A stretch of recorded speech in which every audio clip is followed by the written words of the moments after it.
Welcome, everyone. This is Dr. Kasha Kynes. I'm CEO and founder of EBV Global Institute. And today we're doing training on vitamin D, supplementation, vitamin D, and all things EBV and beyond.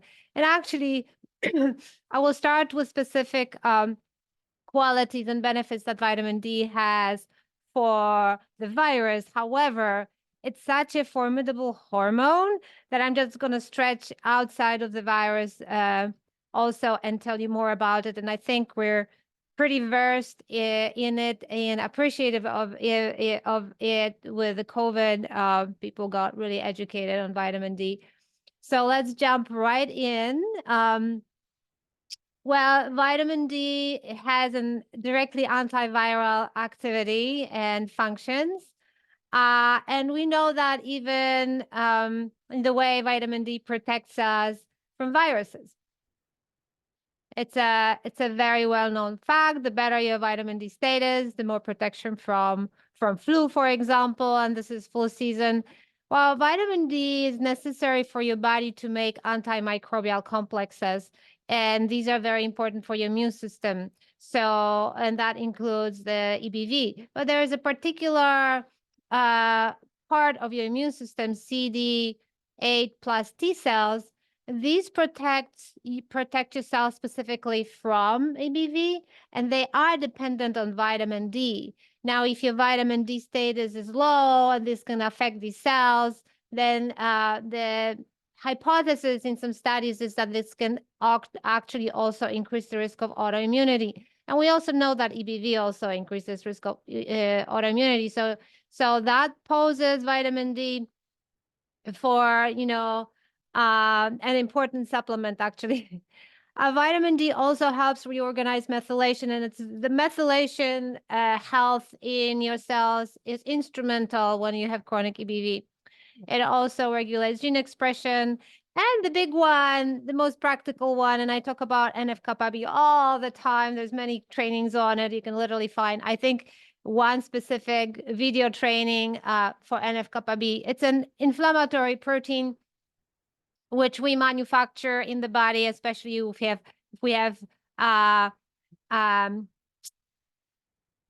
foods that are not supportive, like fast food meals, that will often increase NF-kappa B. So NF-kappa B is important because the virus uses that protein, hijacks it to replicate. So the more of it you have, the more it can replicate. And it is an opportunist ABV. So if there is that opportunity, we'll use it definitely. So there's a lot of things you can do to decrease NF-kappa B, but vitamin D is good at inhibiting it. So that's the vitamin D for EBV. We're going to talk about dosing, contraindications, the levels you need and why we don't have enough. And we'll talk about MS because it's kind of more woven into the tapestry of EBV and vitamin D. So let's talk about what vitamin D is. It's a hormone. It's more similar to a steroid. It's one of the oldest hormones. It's been in the earliest life forms. So, for example, it's been there for 750 million years, apparently. So phytoplankton, zooplankton, most plants and animals that are exposed to sunlight have the capacity to make it. And vitamin D for us is critically important for the development and growth of our bones, skeleton, from the moment we are born to the moment we die. And we really have to have exposure to vitamin D daily. That's how we're wired. And so vitamin D is probably more important for your healthy bone than calcium itself. And people are a little confused. They oversupplement with calcium. It doesn't work this way. It also targets more than 2,000 genes. It just regulates so much. For those of you that have problems with the gut issues and maybe have leaky gut, permeability, vitamin D is involved in that aspect of of the lining of your gut. When you have cells lining your gut, the enterocytes, they are tucked together with tight junctions, and tight junctions should be tight. If they loosen up, you have beginning of permeability, leaky gut, so-called, and the tight junctions require vitamin D. So you can have a little bit of leakiness in the gut from low vitamin D. And we have some studies suggesting that we have similar tight junctions in the brain. So vitamin D deficiency may be linked also to leakiness in the brain, something to investigate. So it's really important. So we do make it in the sunshine. The skin needs to be exposed. It's not, under the sweater. Supplementation these days is generally considered prudent, especially in off-summer seasons. But in summer, I feel like people don't stay out enough to get needed vitamin D. So, for example, my mom was smart, and I was a little kid running around with my butt naked in the sun all the time. And so I have a very strong immunity, but I have stories of moms, being afraid of exposing their babies to sun for different reasons. And then, I had a case of a lady with severe multiple sclerosis, and the mother really was restricting sun when she was a little child. So the sun is it. However, even when we look at studies, more than 50% of population, even in the areas that have a lot of sun exposure, like Hawaii, Arizona, Florida, have a low vitamin D level. So ideal levels are 50 to 80, and ideally really 90 to 100 ng per milliliter. And commonly, you can have a person living in Florida and they still have 30 or less. And how does that happen? Well, because even in sunny areas, we live indoors. We're just not in the sun enough. So let's talk about vitamin D and food. Not really a good source. It's just sunlight or supplements. There are some food sources, but they don't provide enough, like fatty fish, cod liver oil, egg yolk, beef liver, cheese, shrimp, sunflower seeds, natto, sun-dried shiitake. I would not rely on this for your vitamin D. I'm going to list a laundry list of deficiencies just because there's so much that vitamin D is involved in. So let's listen up. Maybe some surprises and aha moments. You will hear obesity, osteoporosis, osteoarthritis, mental illness may be related to serotonin production dependent on the light, hypertension, hyperparathyroidism, even with subclinical deficiency of it, heart disease, increased bone fracture, periodontal disease, interestingly, hip fractures. It is a major contributor to chronic low back pain that should be considered. And the ultraviolet B radiation from the sun is associated with decreased risk of all kinds of cancers, including breast, colon, ovary, prostate, non-Hodgkin's lymphoma, through the production of vitamin D. Now, there we go. When people go in the sun these days, they smudge all the sun blockers. That's another story, but we need the sun. That's what it is. And if we don't get the sun, we need to supplement. I want to mention multiple sclerosis because it pops up a lot in relationship to EBV and vitamin D, kind of a combination. So multiple sclerosis is one of the autoimmune conditions that can be triggered by EBV. But not every person with EBV will develop multiple sclerosis. And I wrote an entire blog, well researched and documented, on our website, ebvhelp.com. If you want to read it, it's help as HELP. So MS may be preventable in genetically susceptible individuals if there is an early intervention that includes appropriate vitamin D supplementation. Now, there was a study. So if you have low vitamin D and EBV at the same time, that's a higher risk for multiple sclerosis. And, with multiple sclerosis, there are scientists claiming that EBV is a required trigger to act for a full-blown MS. So that's the connection so far. There have been studies on vitamin D and the EBV/MS connection. There's one from Multiple Sclerosis Journal. They found that high dose of vitamin D supplementation, and this was 20,000 IU weekly for 96 weeks, of 68 patients with relapsing remitting MS, temporarily reduced elevated IgG antibody levels against EBV antigen ABNA1. And this is an antibody that is characteristic of multiple sclerosis. So that's a study. So, the conclusion is, as we know, vitamin D has immune system modulatory effect on the immune system. Let's talk about the best form for you to supplement, the dosages, especially for viral infection, EBV, and acute infection, and long-term dose and all that. So cholecalciferol is the best. That's the vitamin D3 form. I would advise against D2. We have different forms, isotonic, capsules, droppers.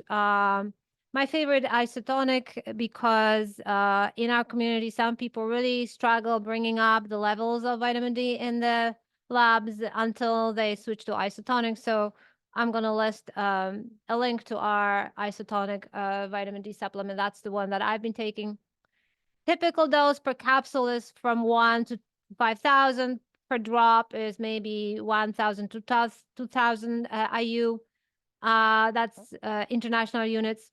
For the acute dose, when you look at studies, the studies don't show toxic effect on human health with the levels of 10,000 IU. Some people may need 10,000 to 15,000. I've seen toxicity from 15,000. So wherever you go above 5,000, you want to work with a practitioner. They need the context, they need your medications, they need your medical conditions. They need to put everything in context to make sure that 10,000 or 5,000 is okay. I will tell you that there is a high safety level for most people if you take one aggressive dose, just one time, one day, 50,000. And also, I would make sure that wherever you go with vitamin D supplementation, that you also have a vitamin K2 in it. The combo is really the best. That's important to know, and I'll explain why later. So, you want to work, and some women, some men have genetic SNPs, which is one of them is VDR. That's the most important one. So genetic SNPs mean that your ability to assimilate vitamin D is limited. And so some women, as they age, may develop osteoporosis, but not because they're losing bone with calcium, blah, blah. They actually have a VDR gene SNP, and they, at certain point, require much more vitamin D that they've ever been taken. So you can test your genes and see if you have this problem. And if you have this problem, you definitely are in the bracket of 10,000 daily rather than 5,000. And that's something to discuss and figure out with your doctor. So if you look at studies, the short-term high supplementation between 10 and 40,000 IU in studies is considered safe, but only short term. So like I said, 50,000 one time, and that's it. Then you drop to maybe 10,000 if you're trying to kick the virus on one day. Long-term dosages will be between 5,000 and 10,000. Again, D3K2. And let me see, especially in winter. And just to give you a heads up, if you spend 10, 15 minutes with your sun exposing your skin, with your skin exposed to sun, pardon me, if the sun hits the skin at the right angle, if it's the right part of the day, then you can produce about 4,000 IU in 10, 15 minutes of exposure. So that's what you want to know.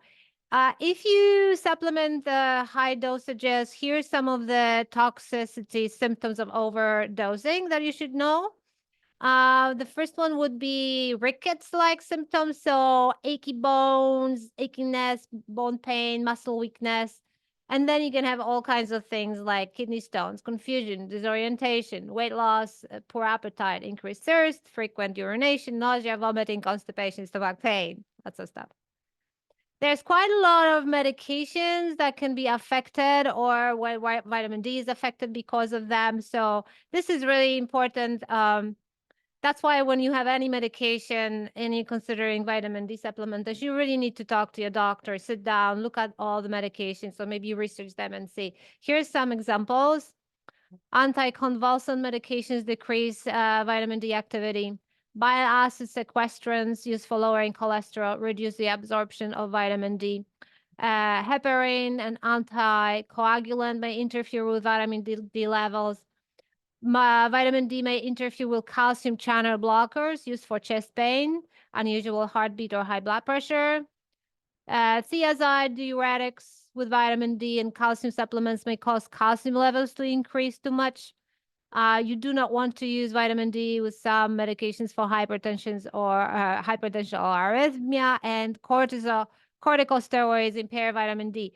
And these are just some. That's a lot. So as formidable vitamin D is, and as important it is in daily supplementation and daily exposure to sun, if you supplement and you have any medication, please discuss that with a doctor or a pharmacist. Pharmacists know the best, so you can run that by them. A couple of alerts and interesting tidbits about vitamin D that I want to share with you. In my history of almost 20 years in clinical practice, there have been very few cases of people that really cannot tolerate vitamin D supplementation. So very rare, but that exists. The reason I mentioned to you why you should use vitamin K2 along with vitamin D3 is that supplementing vitamin D alone can create an environment for calcification of your arteries, joints, heart muscle. And calcification is as bad as a cholesterol plaque. It just calcifies, hardens the arteries. So it's very dangerous. And I've had cases when people complained of, new kind of arthritic pain, something growing, but it was really induced by the medical therapeutic protocol that some doctors use, which is 50,000 IU of vitamin D by itself. Sometimes it's also vitamin D2 and not 3. But the mega doses of vitamin D without vitamin K2 will induce that calcification. I had one patient develop calcification on his penis, and he was really alarmed, like, what is this? And that was the reason. And we have studies showing that you can reverse that calcification when you provide vitamin K2. So this is really important. And vitamin K2 is the reason why calcium will go into the bones instead of calcifying the arteries. So if you don't have that, vitamin D stimulates and excites calcium to build, but it's kind of like calcium doesn't know where to go. So vitamin K2 tells it, here's the key, open the door, go into the bone, build there. Don't sit in the arteries and plaque it. That kind of simplifying it. So anyway, it's very important.